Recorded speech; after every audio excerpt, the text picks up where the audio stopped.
of goofing to see if it was possible. And they said, well, yeah, it's possible if you would like to do that. So the pictures, there's 4 or 5 pictures on here of dinosaurs and of a prehistoric Earth. Like I tell everybody, I can't tell you if they're real or not. They're just interesting to kind of look at. He says he went back in time to a prehistoric planet, that he actually got out of the ship and saw prehistoric creatures. He got back in the ship with his camera and took some pictures of them. So those should be on here too if I've got the tape anywhere close to the right place.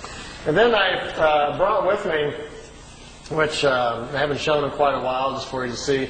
It's a few minutes of the crafts flying in and zipping around a little bit. There's several different segments, and we can look a little bit at that. And then I want to go over some of the mind and spirit things. Last time I was up here, we talked about doing like a workshop on the weekends for people who are interested in more of the spiritual stuff. And we're thinking about doing one this Saturday, but that's not working out. So I'm going to go over a little bit tonight about what we do at the workshops, and I'll give you a taste of what we'll do. And then for those of you that are interested, we'll get together with Charles, and we'll come back up this summer sometime when we can get it organized. And then we'll do it on a weekend. We can do it 1 day or 2 day. If we do all of it, it takes me 2 days just to get through everything, if there's enough of you that are serious about doing it.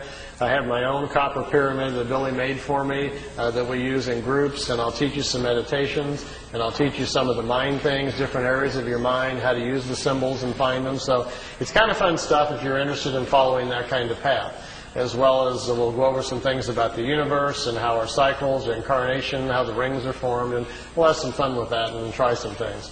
So we'll do a little bit of that tonight. I'll go over just a little bit. So let me see where I'm at on this tape and see if I'm anywhere close to where I want to be. Oh yes, here's Venus. His first flight around our solar system. Here's a picture of Mars.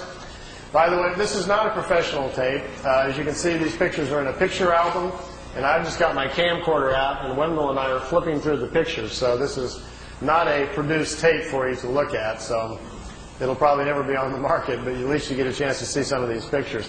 This is Mars just from a different direction with the sun very bright on it. Now, here is Mars, but here's one of these satellites. It's in orbit around Mars, made on Earth, unannounced, and is in orbit. This is the spring of 1976, and this device is in orbit around Mars. I don't know exactly who made it or who put it up there.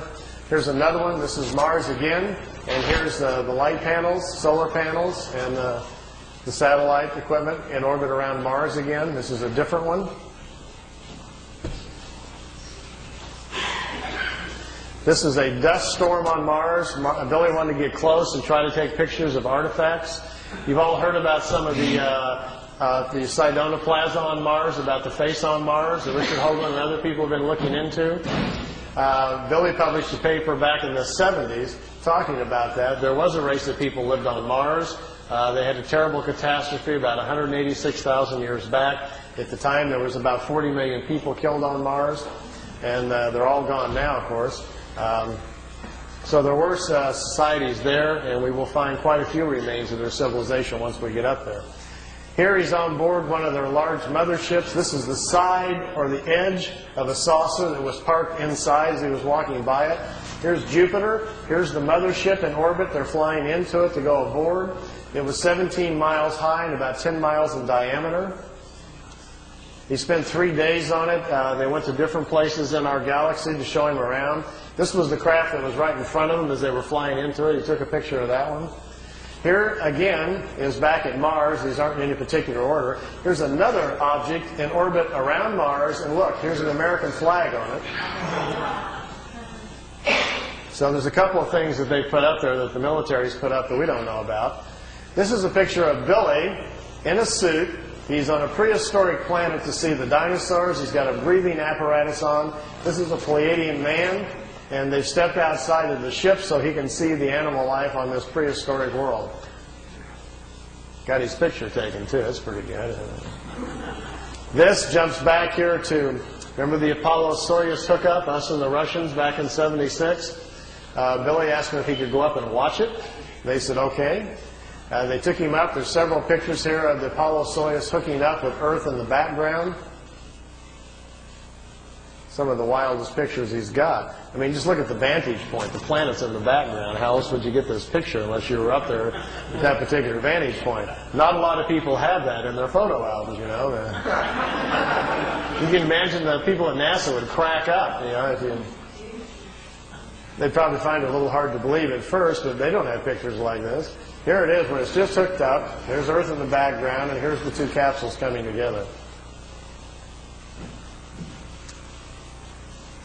This is the top of the mothership.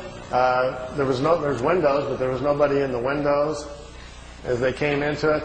We really missed out here. Billy shot, he said, 3 or 4 rolls of film inside the mothership, talking to people and going up and down the halls and so forth. He lost all of the pictures. They were all stolen from him. We've only got 2 or 3 of them left, and they're really practically nothing.